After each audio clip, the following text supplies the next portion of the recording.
Powered by the Inside the Birds podcast. Now, live from inside the Matt Black Kia Studios. This is Football at 4. Football at 4 is powered by the Inside the Birds podcast. The guys are back for another edition of Football at 4. Geoff Mosher's in the house. A lot going on. We are 13 days away from the start of Eagles training camp. And you know that's when the summer's moving too fast, Geoff Mosher. When we are down into the teens of days before training camp. That means the summer. Yep. Have you even gotten to the beach yet? I haven't seen you in Margate once. No, I have not been to Margate. I have been down to Wildwood a couple of times, so I've been there. I'm trying to get to Margate, Mike, but it just hasn't worked out. But I keep asking you at the end of these interviews to stop reminding me how close we are to training camp, because I feel like it makes it go by faster. 13 days until camp reports for the Philadelphia Eagles. Yesterday was a Tuesday, which means there's only 2 Tuesdays before.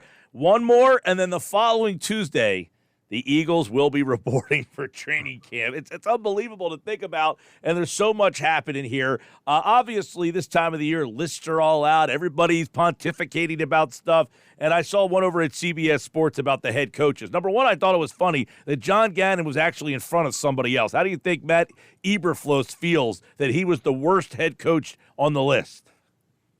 Wow, so he's already behind Jonathan Gannon. That's And Shane Steichen was number 24. Talk about projections, right? I mean, and the funny thing is, I bet you before last year when Matt Eberflus was just taking the head coaching job at Indianapolis and CBS Sports came out with that list, that he was probably ranked above some others who had already been head coaches because he was considered that great assistant that everybody was going to want to have. Yeah, well, it's funny because it's like guys who have never coached before. How do you quantify where you're putting them on the list? Like D'Amico Ryans was 25, Shane Steichen was 24, stuff like that. But Mr. Nick Sirianni, he's an interesting one. I feel he's an interesting conversation, not just because lists come out, but how is he quantified into the success that the Eagles have had? Do people say, man, they're really good and they're a well-coached team? Are they good in spite of him? Are they good because of him?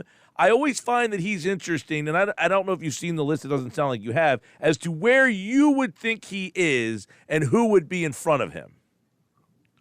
Let's see. I would think he is in the top 15, not the top 7 or 8, though. I would say I'll say like 11 or 12. Good guess. He was number 12 on the list. Okay. So he is number 12 on the list. So I guess with that, if you say, all right, he's 12, then who are some of the guys ahead of him? And I think that's where it kind of gets very interesting. So, like, if I was to say to you, hey, your head coach is Nick Sirianni, or I think, number 10, I'll go with number 11 was Matt LaFleur. Matt LaFleur. Okay. Interesting. I guess, it's in a weird way. I think the lack of longevity is hurting Nick Sirianni, even though the 2 years he's coached, he's made the playoffs and the Super Bowl. And you compare that to Matt LaFleur, who's he's made a conference championship and lost it. But because he's had winning records, I think a couple of years in a row now, I guess he gets more of a benefit of the doubt, and maybe because he's the play caller too. I believe he's the play caller in Green Bay, not just the head coach, whereas Nick Sirianni isn't, so maybe he gets a little bit more credibility for that. It'll be funny to see what happens to Green Bay this year, and if they don't do well, I'm sure he'll sink quite quickly to the bottom of the list if they don't. Yeah, like where he's ranked on the list with who's in front of it almost feels like, well, I can't disrespect you that much because you went to the Super Bowl. So he was number 12. Number 11 was Matt LaFleur. Number 10 is Doug Pederson. Yeah, I mean, a guy who's also lost the Super Bowl, right? And the only difference, Doug had a third-year fall from – I'm sorry, what am I talking about? Won a Super Bowl, yeah. So he's won a Super Bowl and been to the playoffs a couple of times on that, including first year as Jaguars coach. So, I mean, he has accomplished more than Nick Sirianni. I think that's fair. The only thing you could say is that Nick's never had, and this is again where the lack of longevity sort of impacts the conversation. He's never had a bottom out year yet, like Doug Pederson had in his final year with the Eagles. But I don't think that's held against Doug that much, even though some of it should be. Yeah, I mean, a lot of it looks like, hey, he had the Eagles, he turned them around quickly, won a Super Bowl, and then went to Jacksonville and won with them almost immediately. So Pederson, top 10. Number 9, Pete Carroll. I mean, how can you argue with that? I'm actually surprised Pete Carroll's not higher than 9. Well, this is where the list gets interesting because a lot of these guys, it seems like a lot of them are based on their pretty far past. Like, okay, Pete Carroll's 9. Like Mike Tomlin, I'm sure, is up there, and it's been a while since he won that Super Bowl. I get it. Sean Payton is 8. Mm-hmm. Sean McDermott, he's an interesting one. He's number 7. And I wonder, I feel like the Bills have been a really good regular season team, but then disappointing.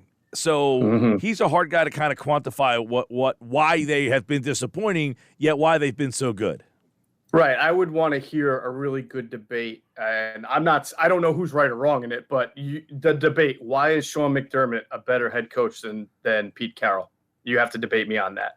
Or at least explain it to me on that. He is 62-35, by the way. This will be his 7th season. He's 62-35.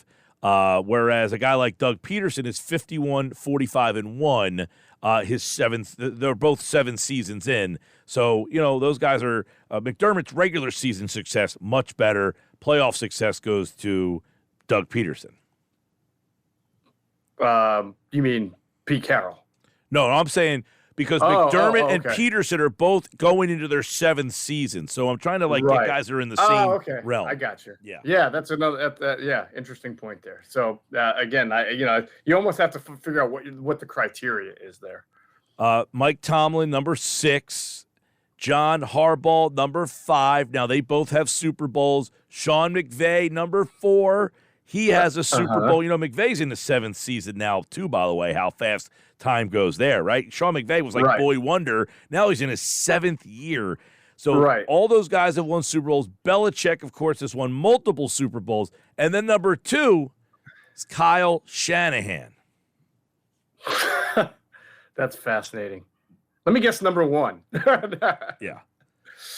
Wait a minute. Where is Belichick again? Belichick was 3. Belichick is 3 and Kyle Shanahan is 2? 2, and Andy Reid was 1.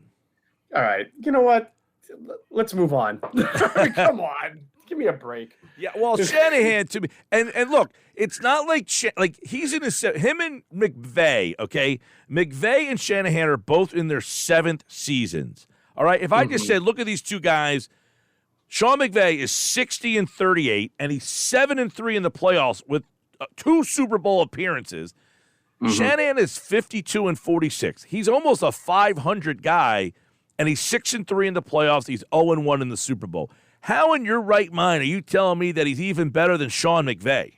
Yeah, 2 Super Bowl appearances with 2 different quarterbacks, by the way. I mean, I don't get that. I don't get it at all. Yeah, that one. But again, it's like, what's your criteria? Is it just because you think Kyle Shanahan's a genius play caller, which he is? But that's a big part of coaching. But, you're also comparing him to other guys like Sean McVay and Bill Belichick and Reid, who are also kind of considered genius in their play calling or coaching. All right, Geoff Mosher, Football at 4, Inside the Birds. So they tiered the NFC teams. I want to see how many teams you would put in Tier 1, meaning they are legitimate Super Bowl contenders in the NFC. Okay. Eagles. They're on the list, by the way. The Eagles, yes. Yeah, Eagles, 49ers. 49ers are on the list. Yeah. Dallas Cowboys. Dallas is on the list. I hope they didn't put the Lions on the list. I love the Lions, but I'm not ready to brand them as Super Bowl contenders yet. They were the only 3 teams that were in Tier 1. Now, Tier 2, there's 3 teams, and it's the growing contenders. I mean, these are the teams that maybe aren't the favorites, but they have redeeming qualities about them. All right. The Lions, I would imagine, would be in that. Lions are there. How about the Seahawks? Seattle. Ding, ding, ding. Good job. And The last one's kind of interesting. man, I wouldn't. I don't know. Maybe would I try to? Would this be the next team? I guess probably. And the NFC is so flimsy. It's either the Vikings or it's the Giants. One of those two, probably, right? Giants, it is. It is the Giants. Yeah. Now, I want to kind of stop on the Giants for a second. You guys wrote about them over at Inside the Birds as you're doing your previews. The Giants, to me, are interesting. A lot to me, like they went out and got Waller. That improves their offense, but their outsides are still a little questionable. The Barkley situation, is that going to linger? But I think Daboll is a really good coach, and but I don't know. They benefit from a very easy schedule last year. Are they ready to take that next jump? Or are they going to be one of those teams that kind of flatlines out? So the one thing that sticks out at me about them, Mike, is I think coaching can take you to another level. And clearly it did last year. But at the end of the day, if you want to take that next step, you also need some great players, right? We can talk about Nick Sirianni and what Jonathan Gannon did and Brian Johnson, but you can't have the conversation about the Eagles' success if you're not talking about Devontae Smith, A.J. Brown, Jalen Hurts, the offensive line, and, Hassan Reddick, right? When I look at the Giants, I think that they've added some nice components, and they are a team that could be on the rise. But if you were to list players on that team that keep you awake at night, how many you got? Any? And listen, Saquon Barkley, I'm a Penn Stater, and I love my guys, but he doesn't scare me. Most running backs don't unless they're Adrian Peterson level anyway. But, Daniel Jones doesn't keep people up at night. Doesn't mean he's not good or can't be better. Kayvon Thibodeau is not keeping anybody up at night. Ojulari is not keeping up anybody. Xavier McKinney is a really nice player, but is he keeping somebody up at night? I know that's a really strange criteria to base it on, but what I'm saying is I don't think they have a real glut of guys who are just red circle. I'm worried about that guy. When you talk about the Giants, the guys you're worried about are Wink Martindale and Brian Daboll. And Mike Kafka. Well, can Thibodeau get to that spot? Wasn't that what he was drafted to be? Like a difference, I like to call him a game plan guy. Like I have to game plan my offense because this guy's on your defense. Yeah, I mean, listen, I'll be the first to admit, though, I never, and I'm a little bit swayed by, Greg Cosell, who comes on our platform a lot and talks to us and breaks down tape. There was to me, Kayvon Thibodeau was never that bendy, explosive guy like you see in Myles Garrett, right? Or even Hassan Reddick. He's a speed to power guy. I'm not saying he's not good, but I don't know if he's like a 13 to 17 sacks type of guy. He could be a 10 to 12, which is really good too. That's what Brandon Graham has been sometimes and Josh Sweat. So I'm not trying to take away from him, but again, until he had 5 sacks last year. I think until he shows that he's that guy, I'm not sitting there saying that Lane Johnson's going to be losing sleep over it. Micah Parsons, absolutely. That when you look at Dallas, you got guys who scare you. CeeDee Lamb is scary. Micah Parsons is scary, right? So I just, Tyron Smith when healthy is really good, and Brandon Cooks has been 1,000 yards every year. So I just don't think the Giants have those kind of players. Again, I'm not saying they're not going to make the playoffs. I'm not saying they can't take a step up. The one question I have about them when we have this conversation, are they ready to jump into tier B or even A, is are they scared? Do they have enough guys that make plays? Yeah.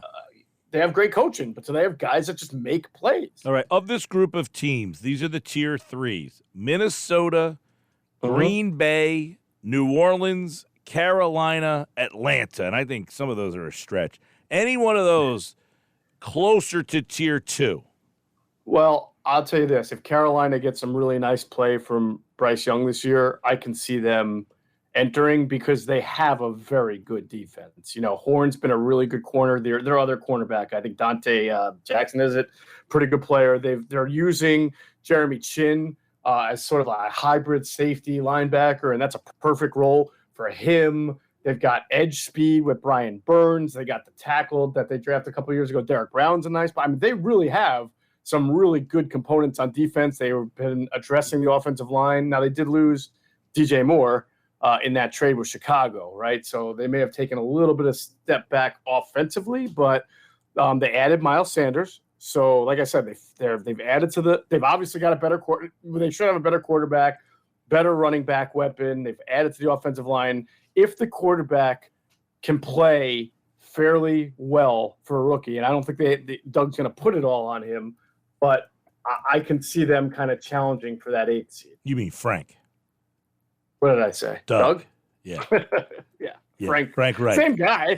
Frank Wright, yeah. Yeah, Frank. Frank Wright. The fourth tier is the restoration projects. So the Bears, the Rams, the Commanders, and Tampa Bay are in that tier. Any of those can be a surprise team.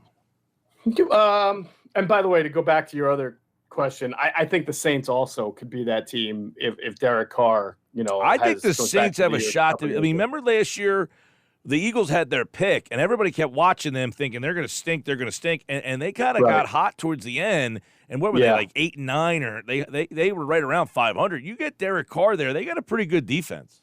They do have a good defense. So that's why I wanted to make sure I circled back and mentioned them. Now, as far as the teams, I'll give you them again. It was the Bears, okay? Yeah. Chicago, the Rams, Washington, Tampa Bay. I guess everybody with the Bears is, Fields. The Rams, I guess the question is, if the Rams are healthy, are they good? Because they were just so beat up last year. I tell you, I think, and people can laugh at me if they want, but if you're looking at those 4 teams and the overall 53, I think Washington's got a really scary everything except for offensive line and quarterback. And I don't know about that. Quarterback can move now. You're not going to sack him 9 times like Carson Wentz because Sam Howell is athletic. And they did make some additions to their offensive line. They have arguably one of the, maybe the best starting front, defensive front in football, if not the NFC East. They've got good linebackers. They have good corners and safeties. They drafted one in the second round of safety, drafted a corner in the first. Eric Bieniemy's there.